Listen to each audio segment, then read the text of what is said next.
I'm going to be right here with you because we're so fast. Okay. Hello, everyone. My name is Michelle Ledoux, and I'm the Director of Hospitality and Restaurant Management at the Institute of Culinary Education. Welcome to this installment of our guest lecture demo series. As a reminder, this demonstration is being broadcast, so if you're watching online, please post questions to our YouTube chat. For our students here today, please wait for us to pass around the microphone so we can all hear your questions. Our goal in this series of demos and lectures is to highlight the culinary excellence of contemporary chefs and culinary entrepreneurs. He's the best person ever. In the last several months, we have hosted Chef David Lefebvre of the Arthur J, Chef Michael Cimarusti of the Michelin-starred Providence, and Stephanie Izard like of The Girl in the this. Goat, And and Chef like, Mattia of Gucci Osteria. and then you're just going to open them up. Having worked in professional kitchens since the age of 16, Chef Rankin was soon hired to work at Ariel with Charlie Palmer's Michelin-starred restaurant in New York City.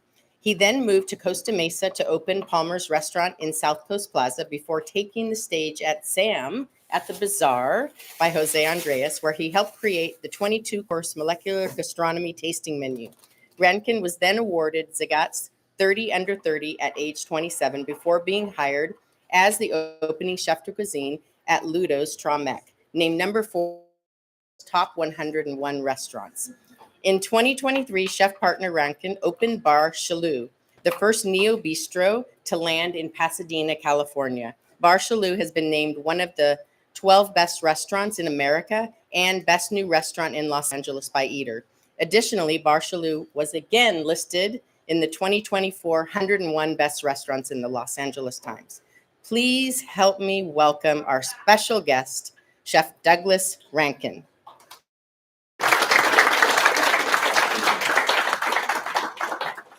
Is this thing working? We need to do more tests. Are we good? Okay. Hi, everybody. How's everybody doing today? I'm really happy that this many people came. I did not prepare for this many people because I was told that there wasn't going to be this many people here. But I'm really happy to see all you guys. I mean, I don't know if they've told you anything. I own the restaurant that's literally like through the block back here. I'm sure most of you know. And the unfortunate news is that we decided to close the restaurant yesterday because of a lot of issues that are coming up because of the fires. And we also, our lease term was up and we had to be like, do we want to be here for 5 more years with everything that's going on? And I think that we made a decision to move the restaurant. So we're not, Bar Chelou is something that we created. It's a brand. It is a way of life for us in the kitchen and in the restaurant. We use Chelou as like an adjective for people all the time, where people are like, you're a Chelouser, or you're like, you know, the people say it. And it's become this thing, like everybody in the restaurant has really like adopted and bought into.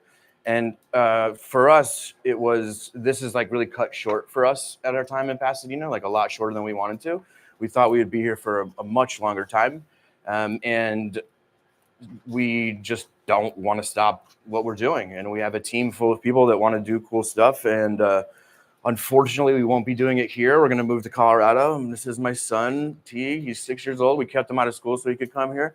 And my wife, Stephanie, who's my business partner and also like holds everything down and sets all this stuff and runs it up. And then I just am the monkey that comes up and does the thing, you know, like she's the one that does all the stuff. So, so today, I want to talk a little bit about like just everything that's going on right now, like in the restaurant industry. Also a little bit about myself just to start. So obviously you guys know my name. I'm from Connecticut originally. And I lived there until I was about 15 years old. I worked in kitchens starting when I was 15 in like places like, they don't even have them here, but like Chili's was like one of my first, but it wasn't Chili's, it's called something else, but you guys don't have it over here.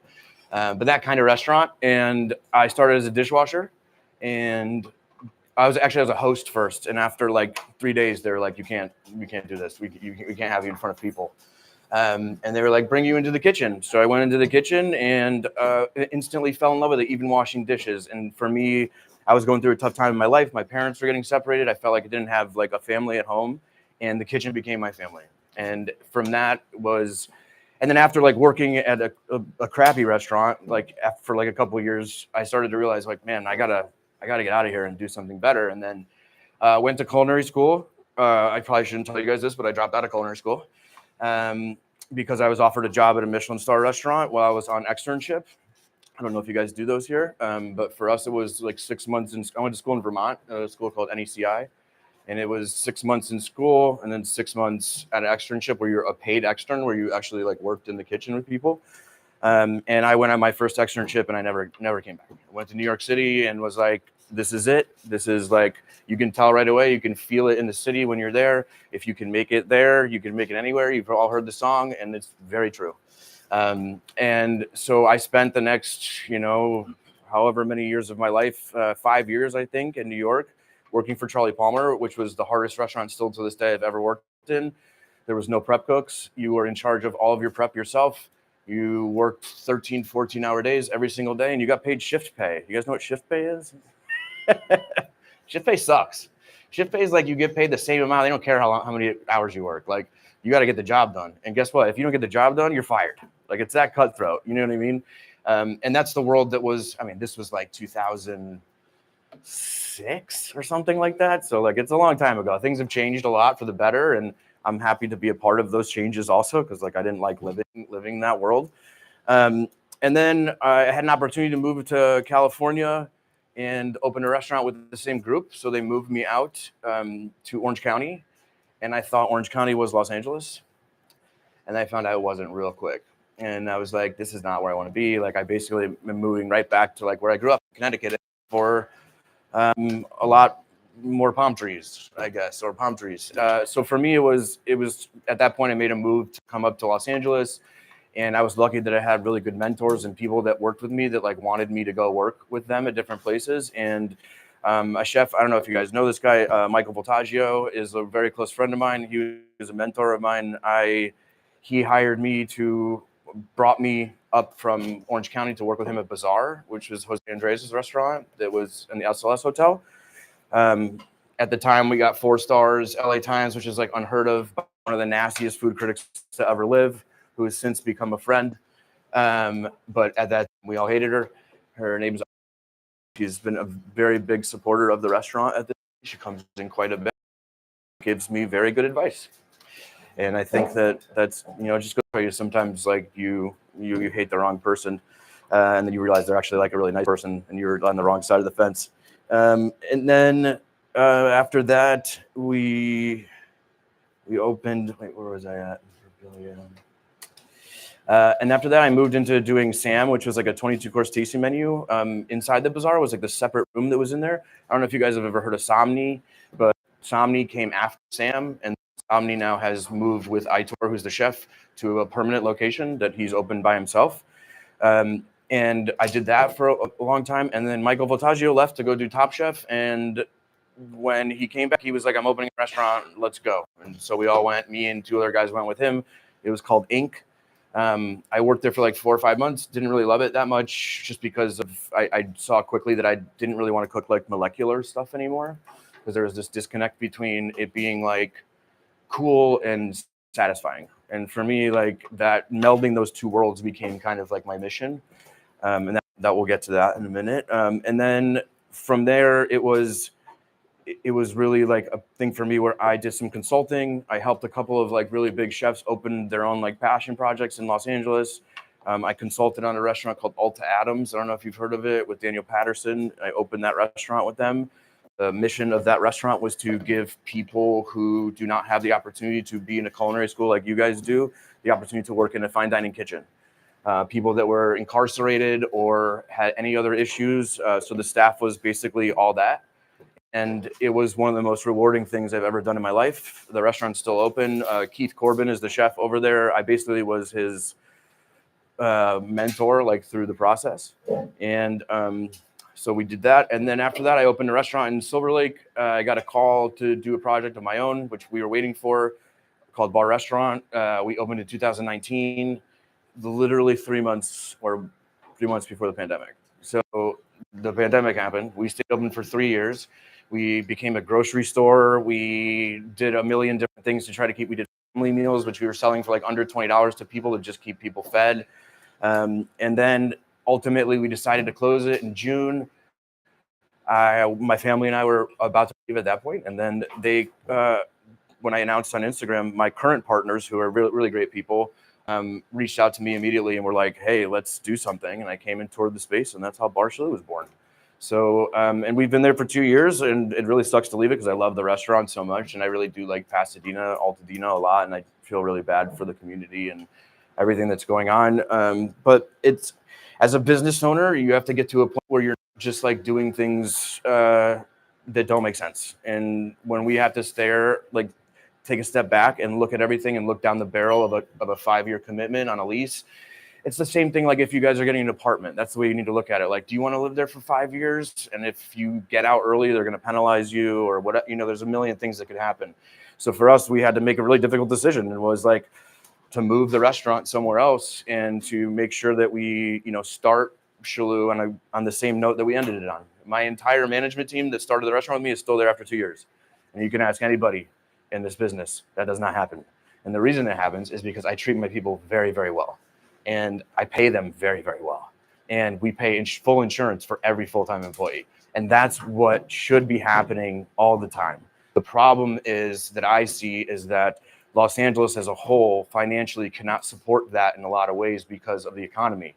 So everybody's been trying to figure out ways like tipping to staff, which we also do. Like our line cooks make full tips, just like the servers do in the front. There's like we do a point system. So like servers are 10, line cooks are 8. It's like not that much less than they make. And cooks are always working more hours too. So it's a really great thing. And our turnover in the kitchen has been, in 2 years, we've had 2 people leave in the kitchen. One was to take a step up to be a pastry chef for like a big group. And the other one was to take a sous chef job that we like helped him get into. So for me, that's a win. Like when we walk away from it, we look at like all these people that we've helped and also having your team intact, even front of house too. It's like when you go in there, if you've been in the beginning and you go back, you'll still see the same people that have been there since day one. And that's amazing for me, and I feel good about it. And that's why walking away from it doesn't feel like that, because we're going to continue this and we're going to build it someplace else in a place that we feel is a little bit less like environmentally challenged. I don't know if that's correct, but so that's me. And then so let's talk about the food. The food at the restaurant is, I tell people all the time, like people have a really hard time classifying what I do at the restaurant. Where like food writers and stuff like that are always like, I don't know what kind of restaurant this is. And I tell people like, you come to Bar Chelou to eat my food, and that is the difference that a lot of other chefs can't form that identity. And for me, like when you're a chef in the French world, like when I worked for Ludo and some other chefs that were French that used to come and visit us all the time at Tomac, I really learned that there was this journey that you have to go through as a chef to find your cuisine. And for me, finding my cuisine wasn't just about like being like French or Spanish or whatever it is. It's telling your story. And for me, everything that we do at the restaurant tells a story. So we combine flavors that people normally wouldn't because they're against the rules. I'm the guy that breaks all the rules. I don't care about any of that. I've done that. And for me at this stage, like what we're doing is more important. The idea is that when you come into the restaurant, say, Los Angeles is a melting pot at this point, right? Everybody here has some sort of ethnic background or some kind of food memory that has to deal with, how you grew up or where you grew up or anything like that. And that's what makes the city so beautiful. The thing about that was like, how can we get that feeling to happen where people are congregating and like eating things that they remember and being able to talk across the table to it. So that's why we mix a lot of stuff. Like you can have somebody who's like comes from an Indian background, sitting with somebody who's like Japanese, and they're like talking about these flavors and like educating the other person on like what they are. And I think that's really beautiful. And that's what we have at the restaurant a lot. So this is about bestsellers. We have a lot of bestsellers. And I wanted to talk about like signature dishes for a second. Signature dishes are something that like, I hate when people say that. Like, I think it's the dumbest thing ever. Like everything should be your signature dish when you're a chef. Everything. Like you definitely have some things that people gravitate towards more, but like if you're not putting out food that you feel the same way about every time when you put it on the plate, that you feel good when you see it walk out of the kitchen, you're not doing it right. And that's a big thing. Like for me, there needs to be love, and this business is super hard. Like take it from someone who knows and who's lived it. who's closed two hit restaurants in Los Angeles. It's very unforgiving. It does not care about your feelings. And you have to understand that the only way you will make it is by being tough. And that's the best advice I could give everybody in this room, because depending on which direction you want to take your career in, those things, it's if you want to be a fine dining chef, if you want to be someone like me, like you can take different routes, but make sure you're prepared for those routes that you're going to go down. I think that's more what I'd like to say. So we're going to talk about the carrot dish from the restaurant. So this is a dish that we had at Bar Restaurant before. It's the only dish that we brought with us, mostly because my wife was like, you have to put that dish on the menu there. And I didn't want to do that because we like to start fresh. Chefs like to not use old stuff that we've done before because we always want new. Or at least that's how I am. And so we brought it over. So the dish originally came up as like, we were looking for, like when we look for dishes that we're working on, we look at the menu as slots. So we have like a salad type dish. We have like a raw bar dish. And like we set up those slots when we start the restaurant to try to pinpoint something for everybody in some way. So when we're looking to do dishes, we fill those slots with things that fit in those. So we like create the rubric basically, and then what we do is go through and like add what we want. Sometimes we throw another one in there, but we know like what sells and what doesn't, and we're able to like move dishes that don't move as fast because of that, and put something else in that still fills that slot, but might be better received. You know what I mean? And that's a constant back and forth that we deal with every day, that we're always like checking numbers and things and trying to like make sure we're good. And to be very clear, Bar Chelou did not fail financially. We have to leave because of like all the stuff that's going on. You know what I mean? Like the restaurant's doing very well, and after we've announced it, it's the next couple weeks of my life is gonna be awful. Like just so busy, it's crazy. It blew up. Like Super Bowl Sunday, we're packed, and I was like, what? Like nobody wants to see the Eagles. I mean, who wants to see that rematch again? I mean, come on, like nobody wants to see it anyway. So this dish was really like a play on a classic French dish that is called carrot râpé. I don't know if anybody's ever heard of that before. Carrot râpé is like a bistro dish that is shredded carrots and usually has like a lemon vinaigrette, sometimes like a lemon honey vinaigrette. It's garnished with mint like a lot of times. And it's just really simple. It's just a grated carrot salad with a vinaigrette on it. So for me, it was like, how do we make this, like, how do we Chelou this? Is like kind of how we talk about stuff. So for me, it was what like other things speaks to me in the shredded carrot world. So for me, the first thing that we thought of was like papaya salad. Because like when you go to eat papaya salad, it has that same sort of texture where it's like stringy and goes through it. When we were testing the dish, what we realized was that the carrots, we use these carrots, they're from Weiser Farms in Tehachapi. They're called Nantes carrots. They're a French variety. They're very, very strong in terms of like carrot flavor. But even with using the best carrot that we could find, I didn't feel like we got the strength of the carrot that I wanted out of it. Like for me, smell and taste goes together hand in hand. And when I'm creating something or working on it, there's like scent memories that come up that I like tend to play off of. So for this, it's like the first time you ever opened like a can of carrot juice when you were a kid. You know what I mean? And you smell it and you're like, whoa, like it's like, that's crazy. And it smells like the earth and like, you know, everything where it comes from. So what we did was we do this. So we shred all these carrots and then we make a brine. And brining vegetables is something that's like kind of my secret. And I'm telling you guys today about it. So we make a brine that is a percentage of carrot juice mixed with like fresh carrot juice that we juice ourselves with salt and sugar and water. And what we do is we pack it in this overnight. And what that does is it seasons the carrot that's inside of it. And it also preserves it like very well. Like I could leave this in a bag for like a week and it would never go. It would just stay good as long as there's no air. If there's air in the bag and it blows up, like then you're fermenting and it's a whole nother thing. And what it does is it creates this like very strong carrot flavor. And like I said, it seasons everything. So what we do is we remove this from here, which I'll do in a second. Wait, can I get a helper? Somebody to do this for me real quick? Nobody wants to help anymore. It's okay.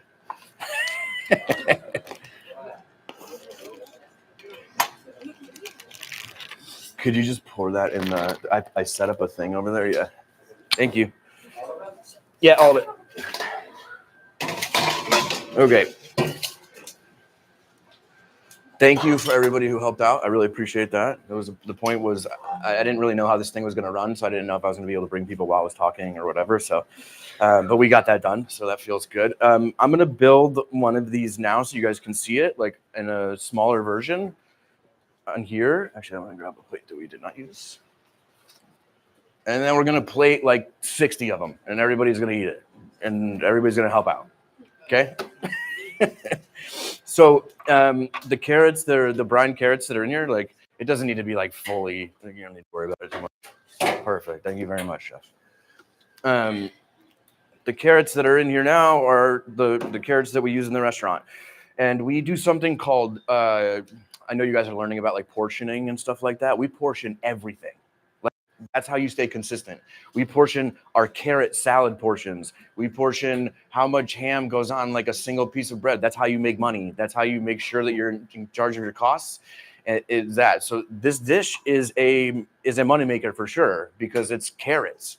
But the money that goes into it is the labor. There's a lot of labor that goes into this, right? And labor is expensive. So for me, it's like we all are using 100% of everything used in this dish. There's no waste at all. We're taking whole carrots, we're shredding them, and we use every piece of it every time. Herbs the same way. We go through all of it. There's nothing left over. No avocado left over, nothing. So it's a 100% like sustainable dish. And that's really important. Also using carrots that are local. We're using herbs that are local. Most of our stuff is from the farmer's market. And that's really important. Getting good ingredients is like when I used to work for Ludo, he'd be like, part of the thing for chefs is you need to be hunting for ingredients. He used to tell me that all the time. And like, that's the most true thing I've ever learned was that like, it's easy to read off a script. And when you open a restaurant, a lot of people come by and they want to sell you certain stuff, but the work is in testing things that come through to you and figuring out how to use them in a way that makes sense. That's it. So I'm going to make a huge one of these and then we're going to all plate it together. Not everybody, but we'll figure out how it's going to work. So this is just the base of it here. This is a dressing that we make from coconut milk. It is, I'm going to have to go off these sheets because I don't remember all this stuff. I don't make this stuff every day. So give me a second. I pulled it up earlier. So this is something we do at the restaurant too. It's kind of interesting that maybe you guys should see. We create these sheets when we do a dish that has literally everything about them, a photo of the dish, how we want the servers to talk about it. Like you give the information to everybody. This is the way. Like there's no other way. This is how you need to do this because giving everybody the information only has more people involved in it. And it makes like people pay attention to, quite frankly. And also just have the knowledge at the tips of their fingers. Like we have a QR code in the restaurant and the servers go up and when they have a question, instead of coming to me in a busy service, they scan it and it comes up with the whole thing. They press carrot and it says everything for the dish. Like, and it works really well. This is something we started at my restaurant. I was GM that worked with me that showed me this and I was like, this is the best because you're not wasting tons of paper and it's like everything's right there, you know? So this has ginger, garlic, what else? Dijon, grapeseed oil, sugar, white pepper. So it's like really bright, has some like fattiness to it also, but just like really delicious. And then, so the other stuff that we're going to use are shallots that are fresh cut by my friend that was here. I don't know where he went. And then this is peanuts that we fry. And then we just chop up like super easy. We put it literally in a fryer. And then this is kind of like a special ingredient. This is dehydrated lime leaf. So we take lime leaves, we buy them, and if everybody smelled like, you know, what's the thing everybody says, I can't remember, like Fruit Loops kind of smell, like this is like what it is. And if you smell it, you'll smell it when we start doing it. It's very, very fragrant and strong. It just like has this scent memory and also has this like really interesting flavor that really lightens up the dish. So that's everything that's in it, plus these herbs here. We just got a little bit of mint and some Thai basil and some avocado. So I'm gonna make one small one and then we'll do the big one to do like so everybody can try it. So basically it's like I'm not doing this right now, but I wanted to talk about kits for a second. So we, like I said, portioning. So we make kits in the restaurant like all the time. Like these guys that work for me, they have this on their station so that, and before service every day, they have either them or someone else helps them portion it. So we get it to the correct weight first. And then what they do as they're starting service is they cut up whatever else will go into one portion and put it in there. It saves them an immense amount of time, because them having to open this and just dump it in a bowl versus being like this is huge. You know what I mean? Like in terms of speed. And when we're going in that restaurant, we go fast. It is not slow. The way that people come in and the way it comes out, it's just the kitchen is insane. And we love it. We like it like that. You know, we set it up that way on purpose. Everyone likes the rush of it, you know. So this is a kit. So I'll show you with this one. So this has shallots in it already and some avocado that we did earlier. So it's one portion like that we just throw into a bowl. And then we don't have to add any of these other things because we already have it here.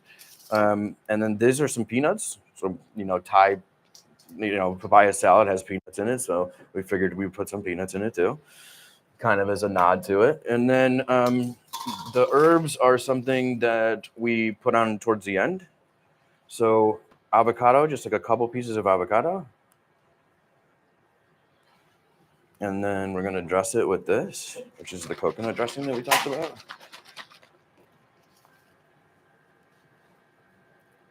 And this is an emulsified dressing. It's pretty thick. It's thick on purpose intentionally so that it coats the vegetable and leaves like some fatty feeling in your mouth. So it feels less like a dry carrot salad than like something that's a little more appetizing. And then here we just take this, and it looks awful when we first do it. It's just like a ball of carrot. And we have a much bigger plate than this, but I'm going to try to fit it here. I'm going to move this so you guys can see. You always use everything that's in the bowl, because what else are you going to do with it? You're going to throw it away? No. And then what we do is we take the herbs, the nicely picked herbs that are here, and we put them on the side kind of like this, where we just kind of let them dance over the top of the dish. And we do mint, a little bit of cilantro, and then a little bit of the Thai basil that's in the front. It's important how much you put on there, because if it's too much, it's just going to taste like herbs. And herbs are really strong, so you have to make sure that you are understanding what you're doing while you're doing it. So we put those on top. Looks like this, kind of. Except for picture like a dinner plate, you know. And then what we do is we make these things, which are these are potato sticks. We call them pomme allumette. Pomme allumette, allumette means matchstick. So that is like the French way of saying it. But really, they're just potato sticks that we season with the lime leaf powder when they come out of the fryer. So we cut the potatoes in the same exact way that we cut these. And the reason that we did that was to have the same cut on two different textures. Is like interesting when you're eating, because like you have the carrot that's kind of cut up, and then you also have the crunchy part on top. And then we're going to go like this, and then we covered it with this, basically like a cage that goes around it. And then we hit it with this again on the outside and add some more coconut.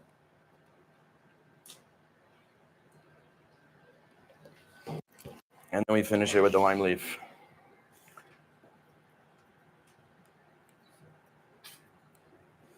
And that's it. That's how it is in the restaurant. It's just on a smaller plate. Really, that's exactly how we do it in the restaurant. It's my wife's favorite dish on the planet. She was like, "You have to make this at home now," and I'm like, "Okay." I guess I'll get a vacuum machine in our house and do all this stuff. So the other thing about it is to talk about is vegan, and we didn't want it to be vegan. Like we weren't like, we're making a vegan dish. We were like, oh, it's vegan, and everybody loves it, and it was just like it became a dish that's like sought after in the whole city, where like people talk about it in other places.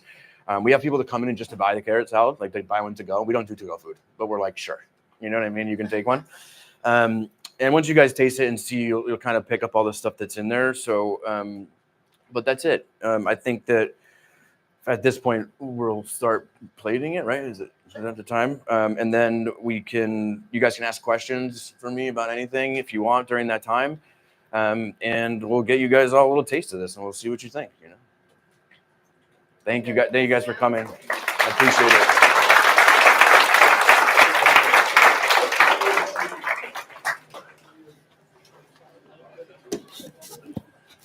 If you'd like to ask Chef a question, please wait for the microphone to come to you. I will have 2 that will go around, but the first one will go on this side.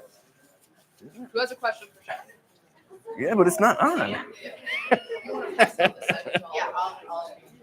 Hi, Chef. Thanks for coming out. Sorry to hear about the restaurant, but congratulations on Colorado. Thank you. I had a couple quick questions. Sure. The first one was, what software were you using for creating those recipes? Like, what do you mean? Like, Were you just using like Excel or? we just use Google Drive Cool. for everything. Cool. Like literally when I'm walking around the kitchen, instead of like notepads like we used to do back in the day, and everyone said you had to bring a note. They probably teach you this, so I don't want to teach you not to do it. But like with technology and everything, like everybody has iPhones or like some sort of smartphone at this point. It's so easy to just like input a recipe in the middle of you making it. Like literally I'm sitting there and usually it would be like a sheet, and I still do the thing where I have like a million little crumbled up pieces of paper. But putting it in here and we share notes, like me and my Chef Doug Rankin and sous chef share notes on here. So we're all seeing, you know what I mean, in like real time, like stuff that's changing within them. And for me, it's like Apple's got to figure it out. Like we don't have to figure it out. Yeah. That's so true. When I'm working on a recipe, I write down everything I'm doing on a note card. Yeah, exactly. And my other question for you was, why Colorado? Well, my wife is from there. Cool. She's been trying to get us to move there for like 10 years. No, I love Colorado. It's not. Yeah. And for us, it presents an opportunity to be a big fish in a small pond, number one. And number two, it's a budding food city right now where like we've spent a lot of time going back and forth over the years. And we've just really realized that it's on the come up right now. There's a lot of chefs that we know they're moving out there. Michelin going there was a big thing for me because that's my background is basically all in Michelin star restaurants. This restaurant, I didn't want to get a Michelin star in intentionally because I want it to be more fun. And Michelin star restaurants aren't fun. They're not supposed to be like, and what I would like to do there is open up a similar concept to Tuamek there, is something that we've been talking about, and a Bar Chelou. And I think that a place that has been kind of starved for like high-end fine dining for a long time really, really appreciates it. And I think that that's where we're at. And it's also like a cost of living thing. Like at this point in our lives, it's like we have 2 children. They both go to school. My wife works for the restaurant too. Well, she worked for the restaurant. So we are, we're in a position where it's like, what do you do when you have to like settle down and raise kids? It's very challenging in Los Angeles to have like a family. And we've done it for a while. And to be honest, like if the restaurant never closed or we're faced with a decision, we would never close the restaurant. We don't want to leave LA. We love it here, But there comes a time in your life, and I think that this is where I'm at. I turned 40 in like a month. And I'm like, maybe it's time to like stop caring about, living someplace that's just not giving you what you needed. You know what I mean? Like, and hopefully we find that there. And when my parents live here, it's like we're gonna be back all the time. It's not like we're like leaving forever. It's an 1.5-hour plane ride. It's not like it's that far. Yeah. Like it's really easy. We go back and forth all the time. Like we hadn't even been toying with the idea of them going out earlier and me coming back and forth while the restaurant was open. It just like serendipitously happened that we were faced with this decision at the same time as we were faced with this family decision. So it was like, I guess we're going to Denver. You know what I mean? Like the universe just kind of pushed us into it. And, but we're really excited about it. We announced on Eater about it, and the Denver press picked it up already. So we're really excited to see what comes from it going forward. Cool. Well, congratulations, Chef. Thank you so much for Thank you. questions. Questions on this side? Oh. Hi, Chef. Hi.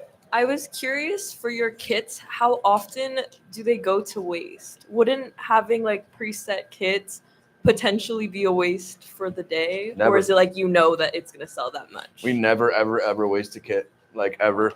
We set them up as we go off pars from what we have. And what happens is normally they'll have like a certain amount of allotted kits that I allow them to have on like certain days, depending on business, like Friday and Saturdays, obviously more.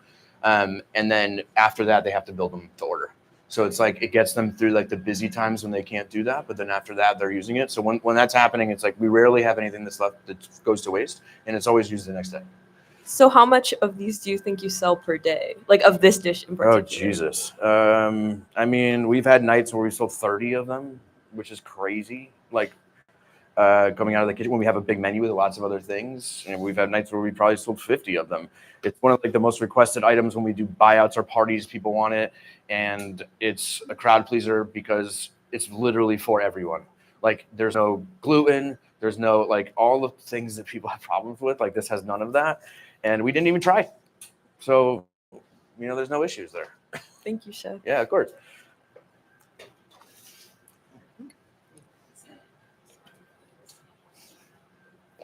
Hi, I have a couple of questions. How many covers do you typically do a night at Bar Chelou? On a Friday or Saturday night, we're at like 150, close to 200.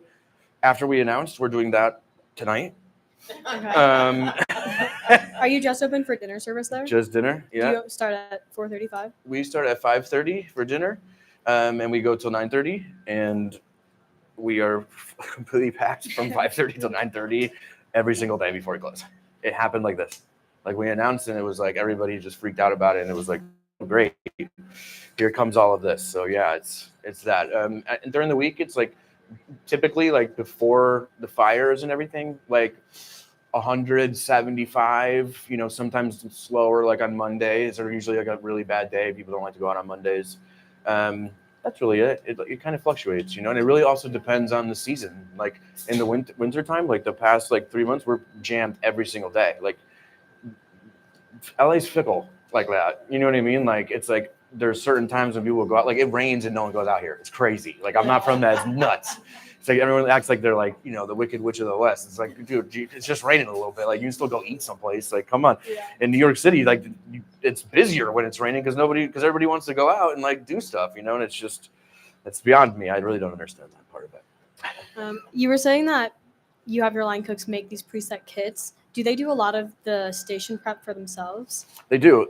Most of the bulk prep that happens, and that's like sauce work, anything that takes like a really long time, we try to handle in the morning.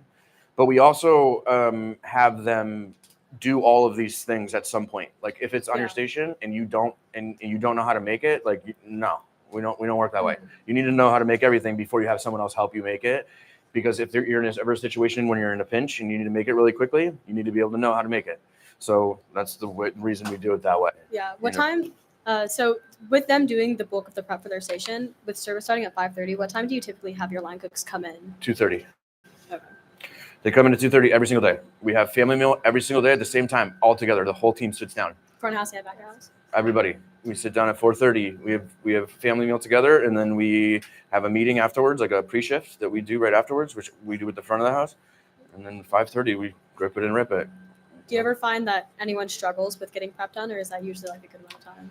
I mean, no. You know why? Because that's on us. Like as chefs, it's on us. Like for me, when I was coming up, it was never something that like the chef was going to help you out with your station. It was like, no, like you're like you suck if you can't get it done. And I still live that mentality for myself. Like I put that same kind of pressure on myself. But what we do is like we have a team, obviously, where we have myself and a sous chef that's there every day, and we help with prep. We don't not prep. Like I'm not in the kitchen with my guys like doing it. So we make sure that they're ready. We make sure that they're going to get to the finish line every day. That's our job. And it's not that we're like doing their job for them. It's like that's what it takes when you have 5 people that are cooking on a line doing 200 covers, and you only have a certain amount of time in the day. You got to make it work. And that's what it is. Thanks. Of course.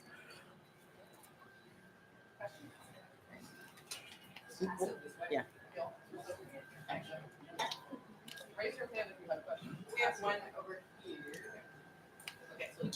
Is anybody allergic to peanuts? I mean, Hi, I just want to thank you for oh well. Chef. I want to thank you for your time. Being here and explaining how you make your awesome carrot salad. As somebody who strongly believes that salad is one of the most important dishes in a restaurant. A question I have for you is, what are your startup costs for Bar Chelou, and how long did it take to get like a return on investment? We did not return any investment. That's why this is happening. We returned. I guess like we paid back some money, but not the full like amount. Our startup cost in the restaurant initially was $600,000 when we moved in, because we took a second generation space. There was a restaurant that was there before that was in shambles before.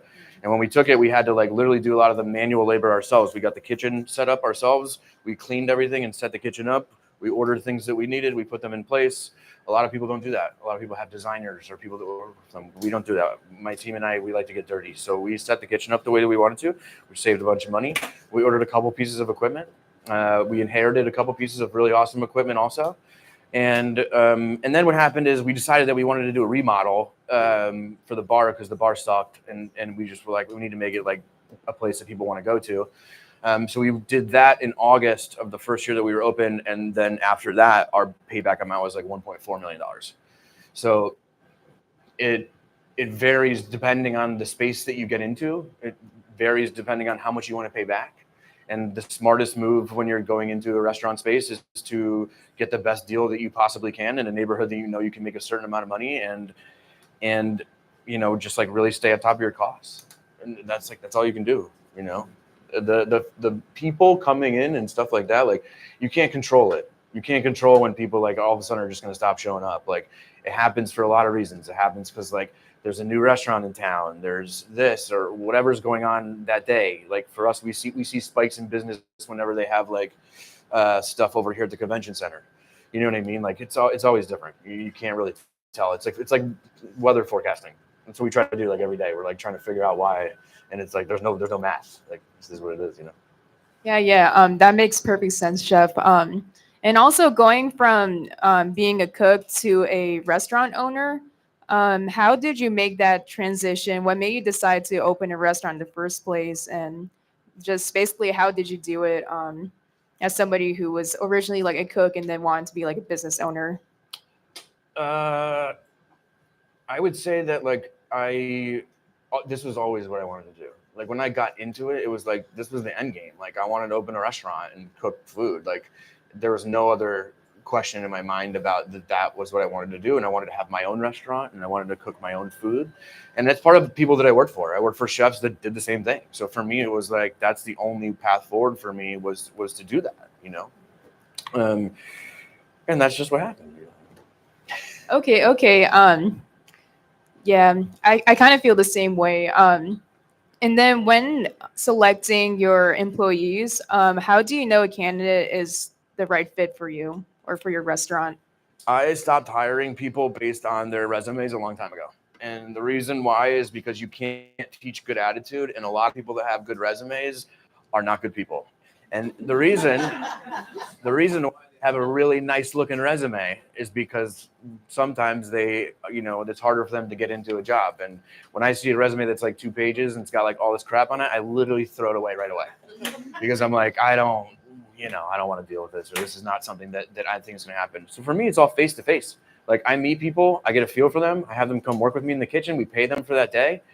I get a feel of who they are as a person. And if they jive with the team, like for me, culture is my number one job in the restaurant, is keeping that. So everybody that works in the restaurant is hand selected. And, we announced yesterday, like we are each other's chosen family. And that's why nobody leaves unless they're like, have to take a step up for financial reasons or whatever, is because of that.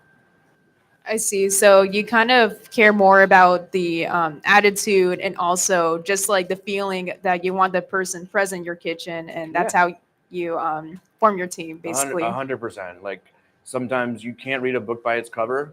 There's been people that I'm guilty of that also in my career, about like having somebody come in and be like, oh man, like this guy, what's going to happen with this guy? And then like 10 minutes later being like, oh, I should shut up and let them like do something first. You know what I mean? And I think over the years of doing that and like seeing those like kind of presumptions like not going the right way, you get to a point where you're like, there's an even exchange between you and the employee talking, and you can really get a gauge for who they are. If you don't know your people and you can't connect with the people you work with, you will fail every time.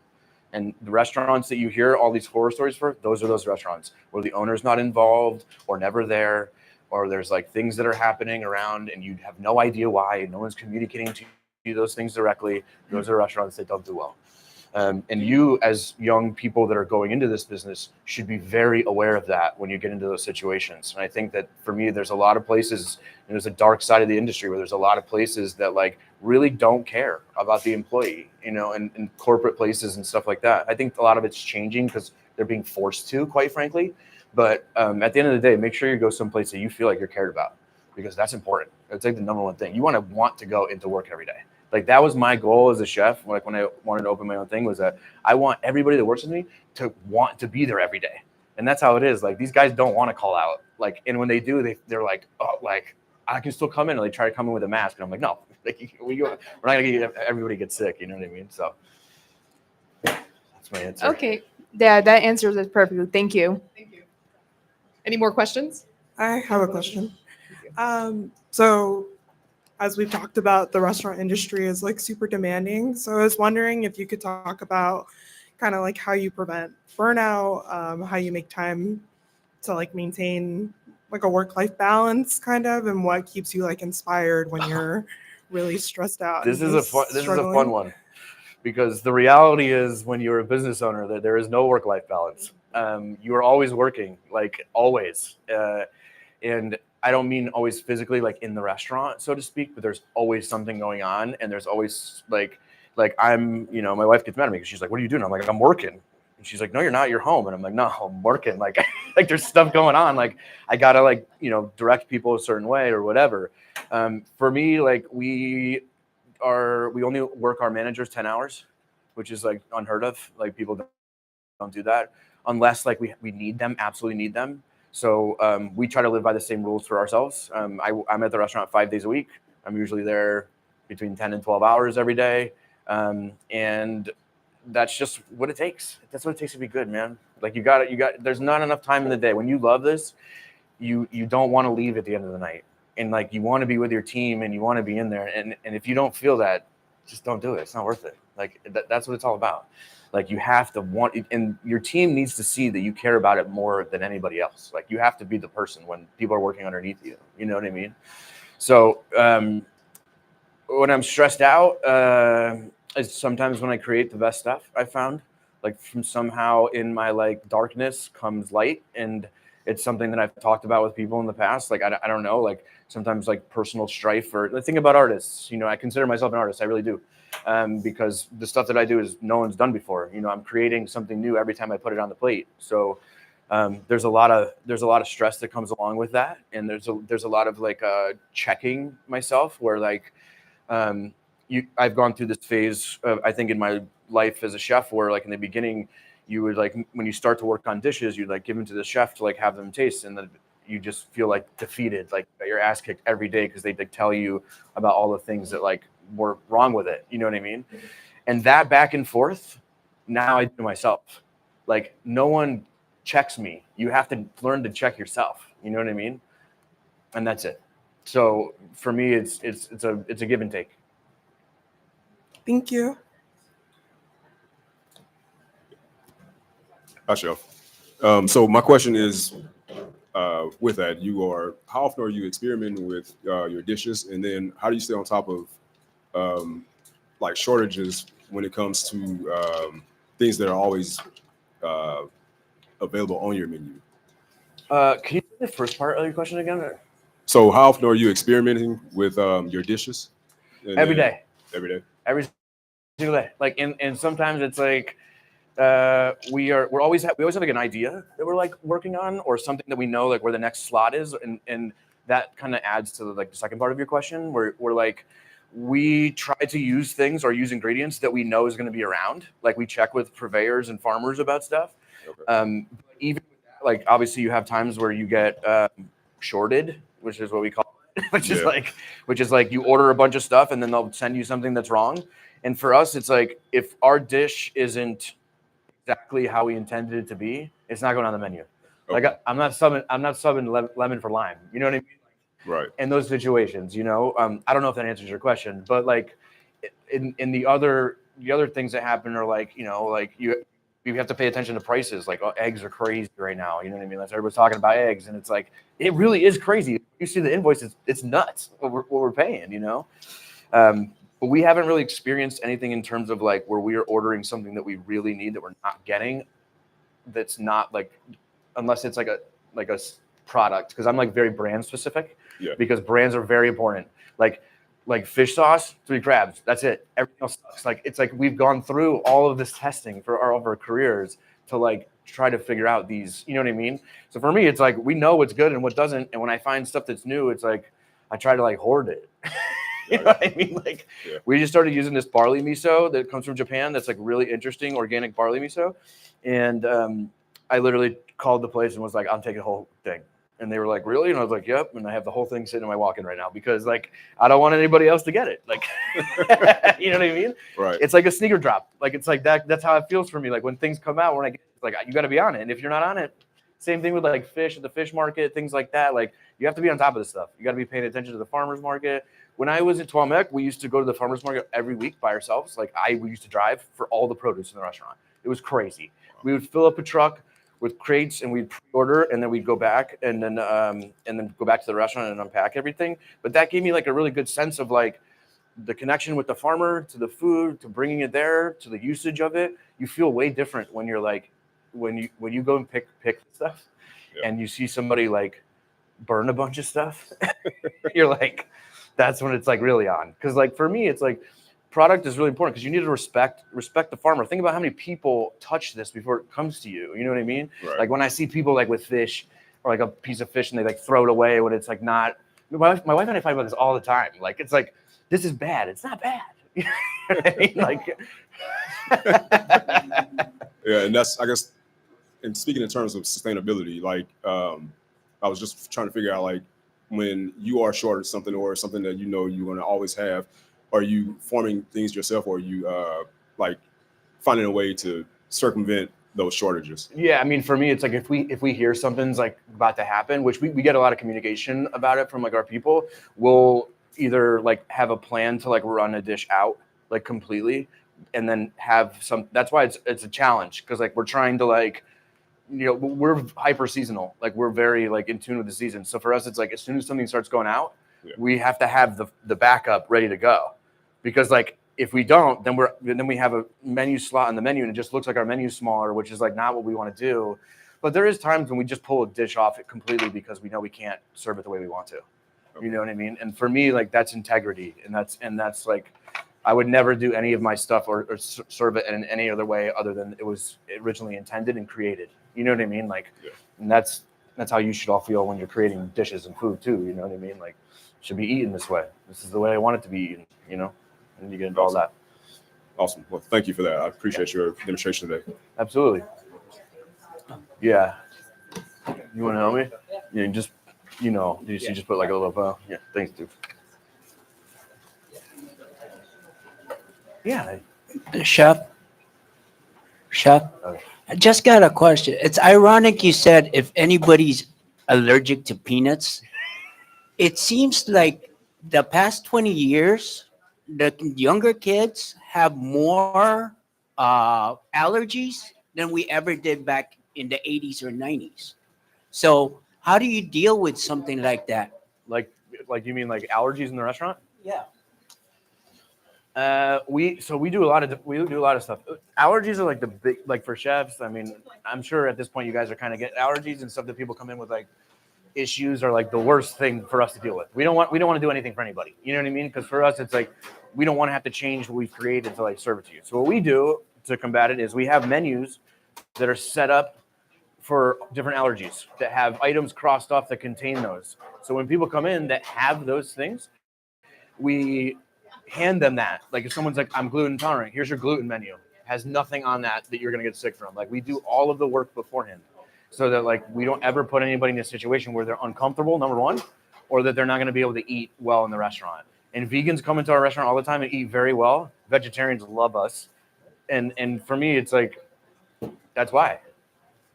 And second question and last, how do you deal with the ever-changing health issues? Like everybody wants to eat a lot more healthier now. I mean, oh yeah. For me, it is. Thank you so much. Sorry, can you ask that again? Sorry, I gotta get distracted. Yeah, you know how there's ever-changing health issues that comes up, and a lot more people nowadays are eating a lot more healthier and are looking for more healthier choices. How do you deal with something like that? I don't, because I don't cook that kind of food. You come to my restaurant to like have a night where you're not gonna care about that. Like we put stuff on the menu that we have, so there's some lighter options for people, like 100%. But for the most part, it's like we're not creating this for those type of people. Like we're creating this for people who want to come in and have an experience and just sit down and strap in, enjoy the ride. And if they don't, like, then that's why we try to make within that ethos, we still try to be able to be accommodating to everybody that comes to the door. And I think that's the most important thing, is that everyone feels welcome. So for me, it's more about that. It's more about everyone feeling welcome and being able to pick things that they want. But we're by no means watching health trends and creating dishes based on health trends ever. Like for me, my inspiration always comes from, something I have eaten before, or just some crazy idea that comes up in my head, or it's like, how am I going to mix these flavors together? So for me, that is like a roadblock that would stop me from creating the way that I do, and pulling away all of these things that are like, that I look at as like, that's why I say break all the rules, is because if I played by everybody's rules, I wouldn't be as I am. And I'll tell you that. And like, that's the truth. You know what I mean? Like you have to you have to strip it away to be creative, Chef, I have a question from Thank the you. YouTube chat. If you're down for What'd it. you say? I have a question from our YouTube audience. Sick. You're worldwide. You talked about how you work a lot, but they asked specifically how you would recommend maintaining a work-life balance as a chef, if you have any recommendations or advice. You have to kind of set it up that way. And I think for me, it's like in the beginning when I was first cooking, when me and my wife first got together, it was like we didn't have a lot of time, like at all, together. It was really tough on us. And it's like your partner has to be able to be understanding that you're going to do that. What are you doing? Making more. No, I'll make more. How much more do we need? All of it. All of it? No, we don't need all of it. I got to bring the rest of this back. My guys are going to be pissed. Sorry, I'm going to have to answer that again. Yeah. Apologize. I know you talked about working a lot. Work-life What's your balance. advice for work-life balance as a new chef or as a chef who has, worked at many restaurants like you have? I think for me, it's like it really is something that you have to like check, like when you're going for jobs like that you guys will be going for, like you really have to check on the way in, like what the culture is like. You know what I mean? Like you got to know before you like start working someplace, like if they're gonna treat you poorly or not. You know what I mean? And sometimes you don't know that, but you can talk to other employees. Like that's like a thing that I would say to do. And when you work in places that actually care about that, like we do. Like anytime anybody asks for time off in the restaurant, like we almost always give it to them, like almost always, and if we can, and if we can't, we just can't. And like, it is what it is in those situations. But for me, I don't think ever in 2 years of being open, we've had somebody like miss something that they really wanted to go to or like anything like that. And for myself, it is like, just trying to keep a schedule for myself where I'm like there for only these certain amount of days, and then making the other part of it be like family oriented and like stuff that I have to do is how I keep my balance. Like I have to know that the restaurant can run without me for 2 days, and I have to trust the people that are there to run it without me for 2 days. And I do. I trust my team fully. So I think that you don't have a good work-life balance until you have a good team. And especially if you're open 7 days a week, like you're there 7 days a week. Because you get worried about stuff. You know what I mean? You get nervous because you don't know if you trust anybody anymore. Here's some more. Thank you, Chef. I think we have time for one more question, And we need the herbs unless nobody has any. Oh, I just put them inside that one. Does so you anybody guys- have any more questions? Yeah, I just mixed it in the salad. You just do that on the top of the salad. And then this, and then just this like this. And then that around there. Okay. Maybe a little bit like that. Spin. Okay, perfect. Question. Was there one more question or no? Sick. Thank you, Chef. I think. Thank you guys for We're- coming. This is great. I mean, Yeah. there's a lot, Is there lot of anything you want to came. end on?